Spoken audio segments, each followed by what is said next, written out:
নায়কই তো হবো এরকমই তো আশা ছিল, যে কারণে প্রথম ছবিতে কিন্তু পজিটিভ ক্যারেক্টার ছিল আমার, জার্নালিস্টের বাট পজিটিভ ক্যারেক্টার।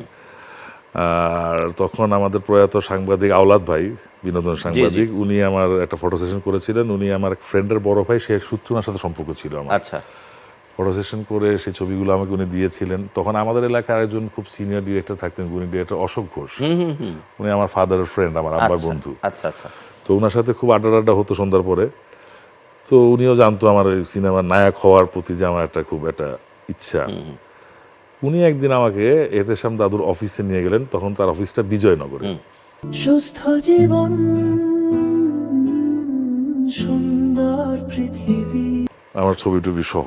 আচ্ছা, তো যাওয়ার পরে তো তখন দাদু অফিসে গেল। দাদু তখন সম্ভবত ওয়াশরুমে ছিল, ওয়াশরুম থেকে বের এসে বসলেন। হ্যাঁ অশোক, কি খবর, কেন আসছো? যে না, একটু দেখতে আসলাম আপনাকে, একটা কাজ ছিল, আমার ফ্রেন্ডের ছেলে, ও খুব শখ হিরো হবে, তো ওই জন্য আপনার কাছে নিয়ে আসলাম। আপনার তো নতুনদের দেখলে বুঝেন বা কি করতে পারেন। তাই নাকি, ছবি টবি আনছো? তো বলছি জি। তো আমি ছবিটা দিলাম। তো উনি খুব এরকম করে দেখলেন, আমার দিকে না তাকিয়ে অশোকদার দিকে তাকিয়ে বললেন যে নায়কটা হইতে পারবে না, ভিলেন টিলেন পারলে হইতে বলো। আচ্ছা,